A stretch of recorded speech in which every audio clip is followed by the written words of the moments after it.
भी समाप्त हो जाए। राजा को बड़ा दुख हुआ, कहते इस ज्योतिषी को फांसी की सजा जाए, फांसी की सजा जाए। दूसरे ज्योतिषी को बुलाया, देखो जी मैंने स्वप्न में देखा कि मेरा मुख का बत्ती तो दांत झड़ गया, सगुन विचार के कहो इसका परिणाम अच्छा हुआ कि बुरा हुआ। ज्योतिषी कहते महाराज बहुत बढ़िया यह स्वप्न है, ये स्वप्न बता रहा है कि आपके परिवार में जितने सदस्य हैं सबसे अधिक आयु है आपकी। बड़ा प्रसन्न हो गया, उसको प्रश्न आती, देखो बात तो दोनों एक ही कहा, एक ने कटु सत्य कहा, एक ने प्रिय सत्य कहा। यह शिक्षा मैंने जल से प्राप्त किया, इसलिए उसको मैंने गुरु बनाया। पृथ्वी वायु आकाशम आपो अग्नि, मैंने अग्नि को भी गुरु बनाया। अग्नि से आपने क्या शिक्षा ग्रहण की? देखो आग के अंदर अच्छी वस्तु दो तो पर भी जलाएगी, बुरी वस्तु दो तो पर भी जलाएगी। उसी प्रकार जीवन में सुख आवे या दुख आवे, सब में साधक को समान रहना चाहिए। सुख दुख के समय कृत्वा लाभालाभो जय, सुख में दुख में हानि में लाभ में जस में अपजस में सब में समान रहना चाहिए। यह शिक्षा मैंने किससे प्राप्त किया? अग्नि से, इसलिए मैंने उसको गुरु बनाया। पृथ्वी वायु आकाशम आपो अग्नि से चंद्रमा रवि, और मैंने चंद्रमा को भी गुरु बनाया। चंद्रमा से आपने क्या शिक्षा ग्रहण किया? लोग क्या कहते हैं अमावस्या में चंद्रमा समाप्त हो गया है ना, अब पूर्णिमा में पूर्ण हो गया। यथार्थ में क्या चंद्रमा घटता बढ़ता है? चंद्रमा न तो घटता है न बढ़ता है, तो फिर चंद्रमा में घटता बढ़ता क्या है? चंद्रमा का कला घटता बढ़ता है। चंद्रमा एक रस रहता है, उसमें घट बढ़ नहीं है।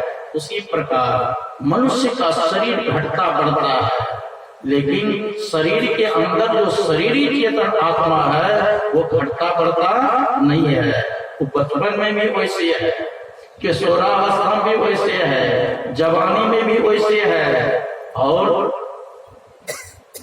अधेड़ अवस्था में भी वैसे है। अब बुढ़ापा पर भी वैसे रहेंगे, शरीर नाश होने पर भी वैसे रहता है, एक रस रहता है। शरीर में परिवर्तन होता है, आत्मा में कोई परिवर्तन नहीं होता है। यह शिक्षा मैंने किससे प्राप्त किया? चंद्रमा से, इसलिए मैंने चंद्रमा को गुरु बनाया। मैंने सूर्य को भी गुरु बनाया। सूर्य से आपने क्या शिक्षा प्राप्त किया? देखो सूर्य के चारों तरफ गर्मी है, अपना तत्व होते हुए भी, और संसार के कल्याण के लिए उदय होते हैं, विश्व के कल्याण के लिए। अगर सूर्य का उदय न हो तो ये सौर जगत रहेगा, संसार नहीं रहेगा, नष्ट हो जाएगा। उसी प्रकार साधक को विश्व के कल्याण के लिए जीना चाहिए, विश्व के कल्याण के लिए। वृक्ष कबहु नहीं फल होते, नदी सिंचय नहीं नीर, अब परमारथ के कारण संतन धरा शरीर। वृक्ष क्या स्वयं फल अपना खाते हैं? नदी क्या स्वयं जल पीती है? वृक्ष कबहु नहीं फल होते, नदी सिंचय नीर, अब परमारथ के कारण संतन धरा शरीर। परमार्थ के कारण विश्व के कल्याण के लिए संत महात्मा शरीर धारण करते हैं, विश्व के कल्याण। तुलसीदास जी महाराज ने कहा, विश्व उपकार हित व्यग्रचित सर्वदा त्यक्त मन्यु पुण्य कृत। विश्व के कल्याण के लिए अपना कष्ट सह करके भी संसार का कल्याण। यह शिक्षा मैंने किसे प्राप्त किया? यह शिक्षा सूर्य से प्राप्त किया, इसलिए मैंने उसको गुरु बनाया। पृथ्वी वायु आकाशम आपो अग्नि चंद्रमा रवि कपोता अजगर सिंधु। कहते हैं कपोता, कपोत कहते हैं कबूतर। कामने के कबूतर को भी गुरु बनाया। कहा कबूतर से आपने क्या शिक्षा ग्रहण किया? एक जंगल में कबूतर और कबूतरी रहती, एक दूसरे के प्रति बड़ा प्रेम था, दृष्टि से दृष्टि मिली हुई थी, शरीर से शरीर मिला हुआ था। भले शरीर दो था लेकिन अंदर से आत्मा दोनों की मिली हुई, एक दूसरे के प्रति विश्वास भी था। कबूतर और कबूतरी एक घोंसला में रहा। समय पाकर के कबूतरी ने कबूतर के पास ही 2 अंडे दिए। समय पाकर के अंडा भी फूटा, कोमल कोमल 2 बच्चे निकले और अब तो परिवार बढ़ गया है। उस बच्चे को खिलाने के लिए दूर दूर चारा करने के लिए जाती थी कबूतर कबूतरी, और ला करके दाना अपने बच्चे को खिलाता। एक दिन एक बहेलिया आया, देखा कि कबूतर का बच्चा कूद कर रहा है, तो अपना जाल फैला दिया और उसमें कुछ दाना डाल दिया। कबूतर के बच्चे खुदक खुदक करके उसी जाल में जाकर के फंस। तब तक में कबूतरी आ गई, देखती है मेरे प्राणों के टुकड़े दोनों बच्चे जाकर के फंस गए हैं उसी जाल। अब बहुत विलाप करने लगे। क्या कबूतरी अपने बच्चे को बचा सकती है जल से? छोड़ा सकती है? छोड़ा तो सकती नहीं है। विलाप करती करती इतना प्रेम उमड़ा कि कबूतरी स्वयं जाकर के उसी में फंस गई। तब तक में कबूतर आया। कबूतर देख रहे मतलब मेरे प्राणों के टुकड़े दोनों बच्चे फंसे, मेरी अर्धांगिनी पत्नी भी फंसी हुई है। विलाप करने लगे चतुरार्थ में कबूतर को बड़ा अब सोचने लग गए, पुत्र के बिना, बच्चे के बिना, पत्नी के बिना यह जीवन विधूर है। और इतना विलाप करते सहन नहीं हुआ, स्वयं कबूतर भी जाकर उसी जाकर प्यादा का काम बन गया। कबूतर कबूतरी दोनों बच्चे को लेकर के अपने घर चंपत हो गए।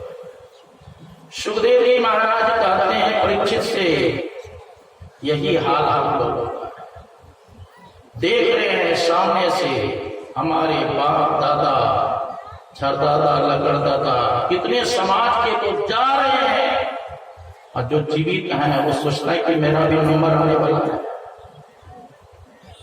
कितना जिंदगी भर न लिया जाए, आपके संबंधी कोई चला गया, छाती कूटते रहेंगे, आएगा लौट के, और आप भी जाएगा तो आप नहीं रखिएगा।